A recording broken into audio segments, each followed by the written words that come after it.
Hello, I'm Andrea Allen and welcome to Canterbury Live. Happy Tuesday to you. Well, did you hear about the latest news here in the South Island that apparently we have the best bosses? They're positive and really promoting great things within their businesses, and if you're looking for a pay rise, apparently South Island bosses will give it before the North Island, so this could be the time to actually knock on a door and ask for a raise. Now, there's a very wonderful concert coming up with Chris Christopherson, and we are very, very fortunate to have 5 double passes to give away. They will be given away at 4:30 on the 1st of May on Canterbury Live. So if you want to get in the draw, please call Marianne on 03 3777 033. That's 3777 033. Now on the show today we have a real community feel. We have Nathan Durkin joins me from the White Elephant Trust. We find out all about that. And we have a wonderful piece from Gordon Finlater and Patrick Phelps. They're going head to head, so we'll find out a lot more about that. But first, joining me on the couch today we have Keith Turner, who's the chair of Spokes Canterbury. Welcome, Keith. Thank you. How are you? Now, did you bike in today? I have to ask that question. No, I've got a terrible admission to make. I came by car in the rain, so I'm not a very good bike advocate, am I, if I do that? But you know what? You can be forgiven, because my goodness, it's coming down, and if we're looking for a pathway around the city at the moment, you'd need some water wings probably to get through there. You would. There were a few people I noticed out on the bike today, but I wasn't one of them. So, explain to us, what is Spokes Canterbury, Keith? Spokes Canterbury is basically an advocacy group. So we advocate for better conditions, better facilities for cyclists, and it's mainly to do at the local level with local authorities, local bodies, city council, ECAN, and groups like that. So what are you hoping to achieve, though, for the community? I mean, we, as passionate cyclists, would like to see more people cycling, and we know that to achieve that, we need better cycling facilities, we need more cycling facilities. So I guess what we're just asking for is our fair share and recognition of the fact that there are actually a lot of people that cycle, and cycling is going to be one of the ways that we can help overcome some of the congestion problems, for instance, that we have in the city at the moment. What's the theme, or the roadblocks, excuse the pun, that is stopping people from actually getting on their bike? I think the biggest thing is safety, and it's either a genuine fear that they have or a perceived fear. So I tell people, probably some people riding the same places I ride would feel really scared, where I feel quite happy, I feel quite comfortable, I don't feel unsafe. So safety is very much a personal perception, but it's a very real perception. You talk about the scare factor, and unfortunately we have had recent events, some unfortunate deaths here in Canterbury. How's Spokes felt about it? How's the community felt about that? I think whenever there's any sort of death on the road, be it a cycling accident, a pedestrian, a motorcyclist or a motorist, it's a tragedy, and it's a huge loss for the family and all those people and friends and others that are involved. But if you look overall, cycling is actually very safe. I mean, I know that's really hard to believe when you hear about the bad things that happen, but statistically, and I know that statistics you can make do anything, but statistically cycling is a safe activity to do. And as long as you take reasonable care and precautions, then you can be safe and confident to do it. So how should we be promoting it to our families and to our friends? I think it's one of those things, like, you don't go out and get in the car and start driving. You need to go through a process. You need to learn, and you need to learn to be safe on your bike. And so if you're doing it with if you're wanting to cycle with your family, then look for a good off-road place, a school ground, a park. Hagley Park's really brilliant because it's got so many asphalt paths in it. And ride around there and really get confident, be able to stop, start, take off without wobbling all over the place, especially learn to be able to look backwards without veering out into the road and all those sorts of things. So learning all those skills is really, really important. And then planning your route. I can't overemphasise that enough, that you don't get in your car and say, well, I'm going so-and-so, I'll just go in that general direction. You think and you plan out where you're going to go. Well, when you cycle, you think a little bit differently. You think about, where are the off-road parts? Where are the quiet roads that I can go? I was working over in Spraydon, for instance. I live in St Albans. I only did a small part of that actually on the road because I was able to go through the cycle path down the railway line. I was able to go through Hagley Park. It just meant I had a little bit at each end where I went on the road. So just by planning and thinking about which way you're going, you can make a huge difference to your journey. You can make it far more pleasant, far quicker probably than going by car at the moment, and much safer for yourself. So you're talking about safety from a cyclist perspective. What advice or what kind of tips can you give to a driver? Because of course we're sharing the road with the drivers out there.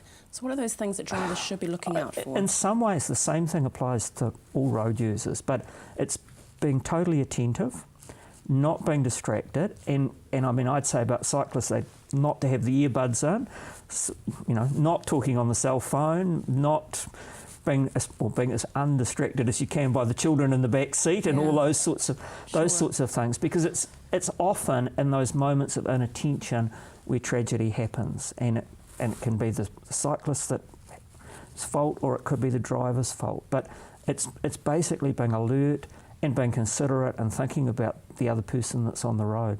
I mean, it's a really easy lesson, but it's really hard to do, isn't it? Common sense. Yeah. So what is the council doing for you? What are they doing for Spokes Canterbury? Well, we have the 13 cycleways that have been rolled out over, we hope, just the next 5 years, maybe the next 8 years.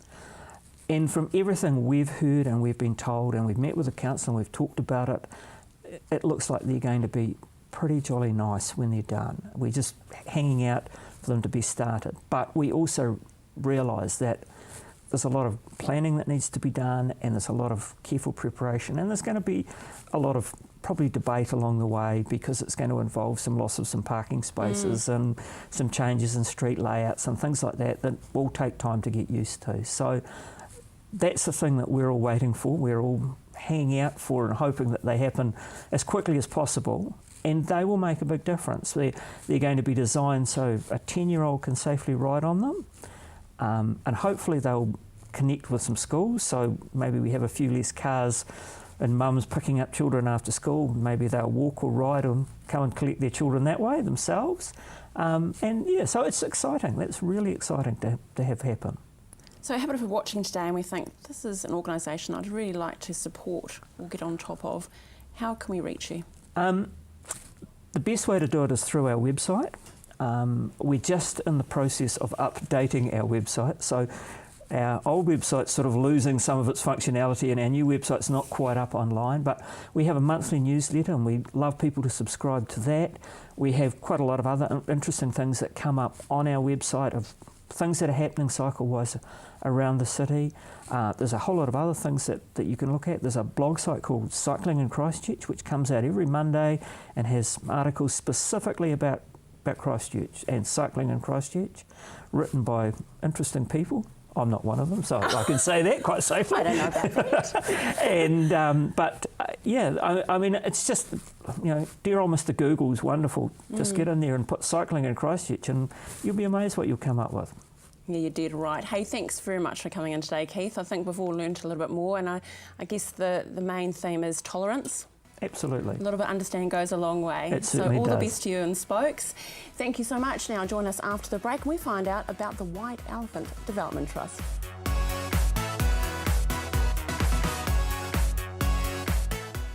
CTV News and Weather, first at 5. Be the first to find out about the rebuild, local politics, business, sports, culture and community. CTV News and Weather, first at 5, only on CTV. Hurst Auto Dismantlers, your one-stop shop for all your mechanical and car part needs. Our huge premises boasts a large selection of mechanical parts, panels, tyres and glass. Most makes and models are available on site, and if we don't have it, our trusted staff will do their best to source what you need locally and nationwide. So come in and see the team, or just give us a call and save time and money. Hurst Auto Dismantlers, 343 0099. My son's helped me greatly with my independence now that I've got more mobility. Mum, I've been looking into stand assist chairs from More Mobility. They recline back with a footrest, then when you want to get out of them, they stand you up. You can even sleep on them. More Mobility can bring one out for a free trial. There's even electric beds too. What do you think? For more range and more expert advice, see More Mobility, corner Clarence and Princess Streets off Blenheim Road. What a difference more mobility makes. Action Removals, offering short or long-term storage facilities, full packing services, comprehensive rates, all fully insured and with 6 vehicle sizes to choose from. Earthquake repairs? Action Removals pack, move, store and return your valuable possessions stress-free.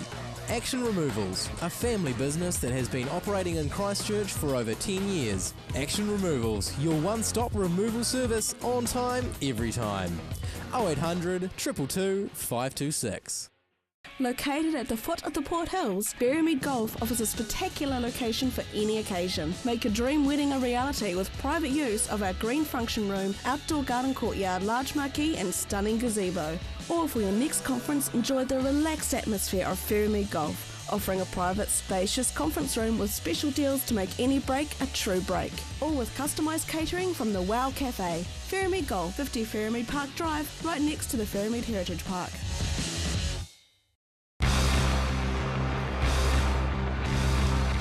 Flash news set, isn't it? Red and Black Sport gets a new title as well, but we'll still be talking every week to the movers and shakers in sport. Red and Black Sport, Monday night, 7:30, here on CTV.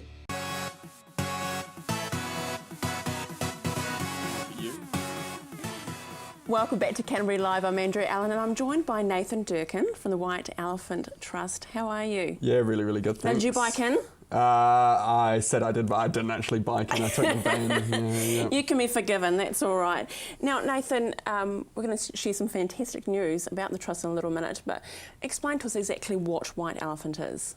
White Elephant Trust has been around for nearly 10 years now, and we've always had a goal of just supporting young people to see what they want to happen in the city happen.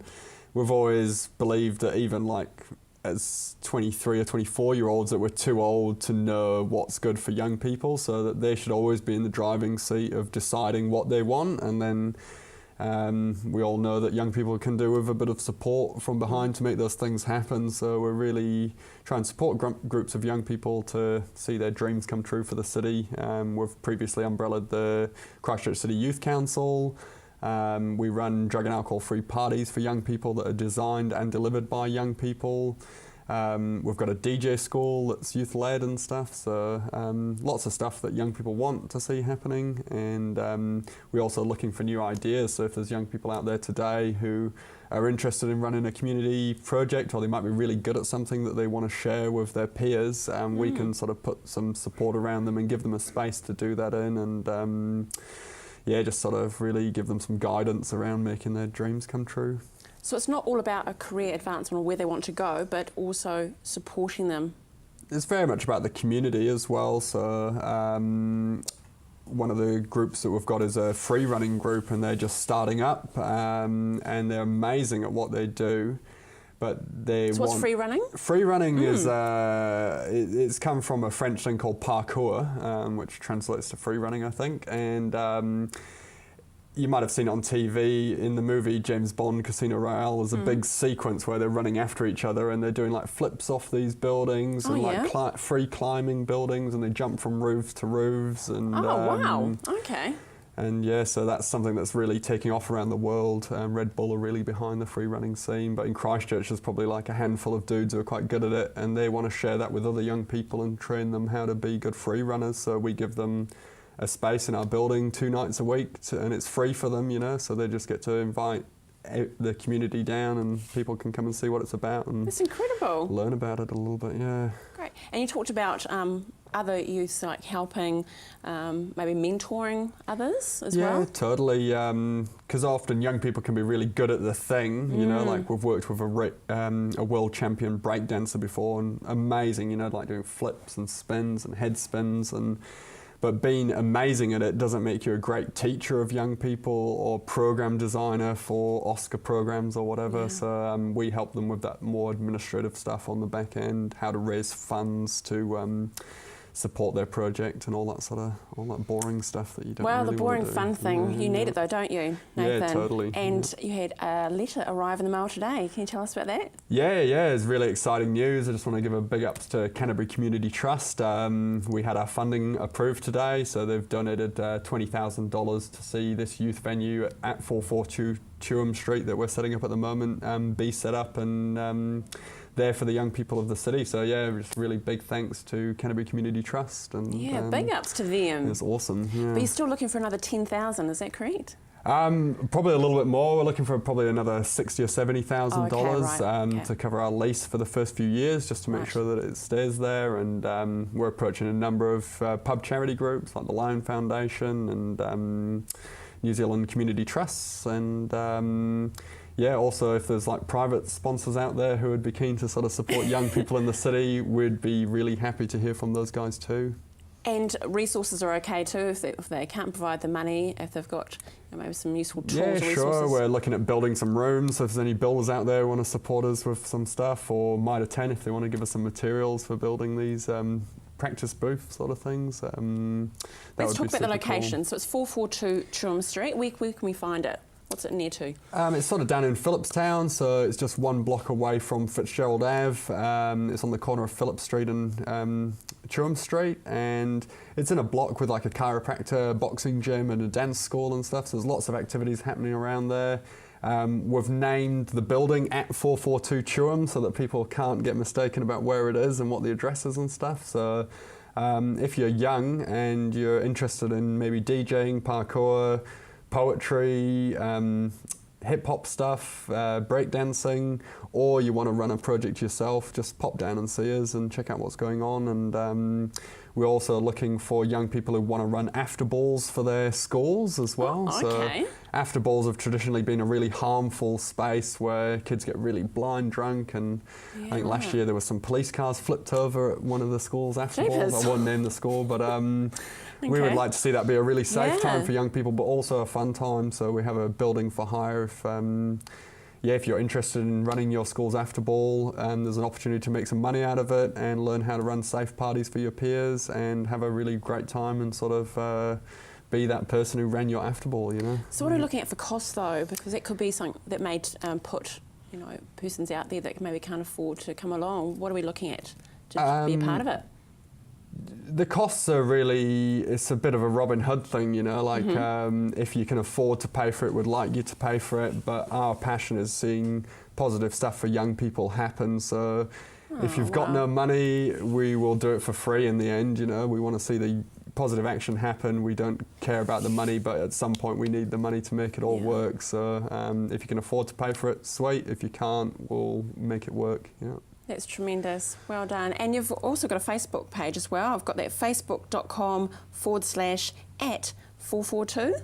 Yep, at 442 Chewham Street, or it should pop up if you search it in there. But for young people, they just live on Facebook. It's the best way for us to connect with them. So if you're a young person out there watching today, just search at 442 Chewham and like the page, and you can see when the events are coming up. We've got a massive foam party coming up in a few weeks' time, which is a first for the youth of Christchurch. So, well, make sure you keep in touch with us here at Canterbury Live. I'd love to hear it. You're doing some amazing things, and I'm sure. Invite you down. You come and party with us one time. Yeah, that sounds really good. I think anything positive with our youth is a great thing. So you're doing an awesome job. After the break, Patrick Phelps and Gordon Finlater, they go head-to-head in a sporting challenge. We learn all about that.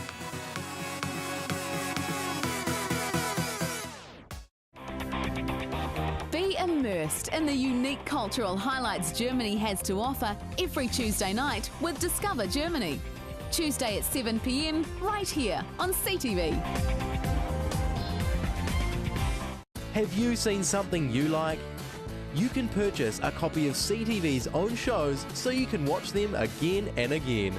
So give us a call on 3777 033 and order a copy today. Hi, I'm Mark and welcome to Stay Well Pharmacy. Whatever the season, Stay Well Pharmacy has you covered. As an integrated pharmacy, we stock all the well-known pharmacy medicines, as well as quality nutritional and herbal treatments. Our team of pharmacists and full-time naturopath are here to help you find the products and advice to suit the needs of you and your family. So come in and see us at Stay Well Pharmacy, 27 Shands Road in Hornby. Stay Well Pharmacy, Live well, stay well.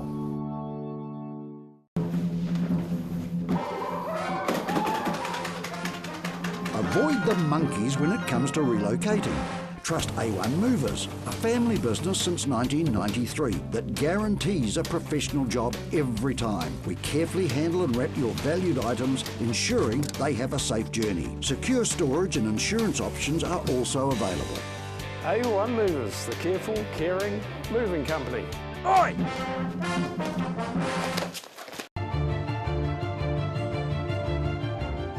I'm Chris Lynch. Join me for CTV's new current affairs show Lynched every Monday at 8:30 right here on CTV, where I talk to the decision makers and those responsible for running our city.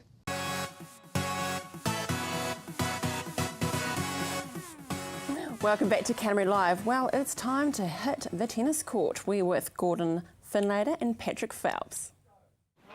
Thanks, Pete. Today, Patrick and I are down here at Cashmere Tennis Club. For this week's challenge, we'll be partaking in some tennis, although I'm not sure what you quite came dressed for, Patrick. Well, I threw the stuff together and then got some of it out of the lost property bin. Look at those shorts. It looks like you've been out painting in the sun all day, and where on earth is this top from? This is from old boxing days. This thing that was used once. I got knocked out. All right. Judging by that, well, just by purely what you've dressed, I fancy my chances in today's challenge. But first of all, we'll go catch up with the #1 player down here at Cashmere Tennis Club, James Meredith. Cashmere recently won the Interclub competition in Christchurch, and as we found out, tennis is in the genes with James's family. So we've got myself, I play #1 here, and then Matt and our other brother Tim, they play 2 and 3, and then we've got two other brothers, Johnny and Tim McCarg, and they play 4 and 5 for our team. So pretty much five brothers kind of make up our tennis team here at Cashmere. And it's not just the brothers. Tell us about a certain title that your father won recently. Yeah, so Dad went away to play in the New Zealand Vets competition. So Dad's 65, so up in Nelson, it was just after New Year's, I think, might have been sort of mid-January. Dad went up and played the sort of over 65s, so anyone in New Zealand can come and play it, and Dad actually went and won the title, but he won singles and doubles, so Dad's #1, I guess, in New Zealand for 65 and overs, which is an amazing accomplishment. Tell us a bit about the tennis college scene over in the States. Yep, sure. So I went and got recruited to go play Div 1 in NCAA college over in America. So I signed up with Boise State University. So what happens is it's purely amateur. You're a student athlete. So I go over and I was on a tennis scholarship. So I get my academic scholarship at the same time, my academic degree, and then I also play tennis for the school, and as long as I keep up my grades and also I accomplish in tennis, then I keep my scholarship, and yeah, so I did that for about 4.5 years.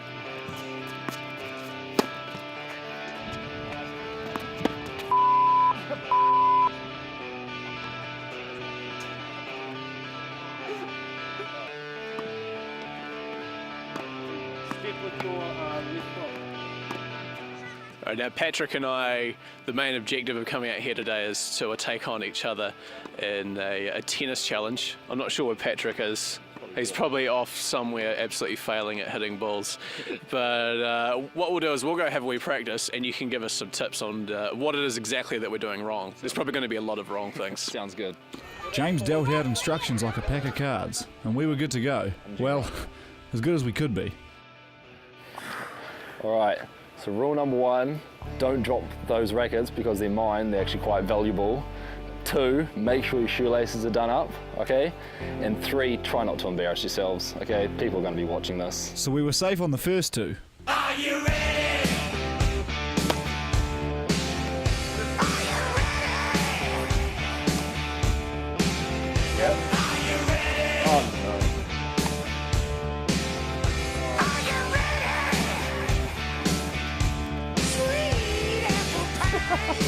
James provided some comments on how he thought we were going. All right, so we've been coached, we've taken some tips out there. Yeah, practiced against each other a wee bit, I think. Yeah, you've accomplished hitting the ball a couple of times. A couple of times I did actually make contact with the racket and the ball. Yeah. Yeah, and so for our challenge, what we're going to get James to do is he's going to fire us down some serves, Patrick and I will be standing on either side of the court, and basically whoever does the best job, James will decide the winner. Whoever does the best job. The wager going, don't we? Yeah. Yeah. The wager going is that whoever loses this challenge, judged by James. Yep. Yeah. Will wear my sweatband over their eyes. Over their eyes. Yeah. Stand down the other end and have James fire the quickest serves he can down their way.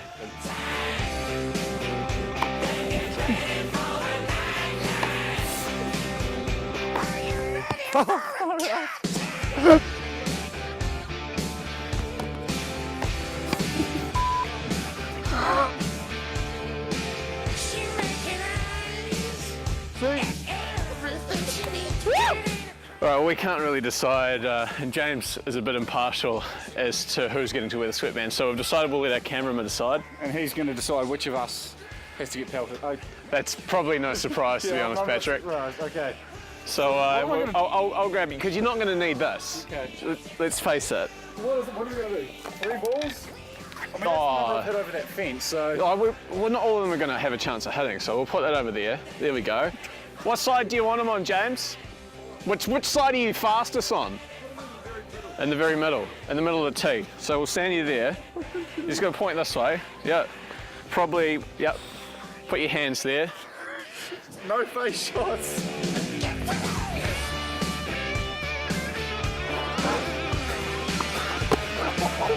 I'm blindfolded.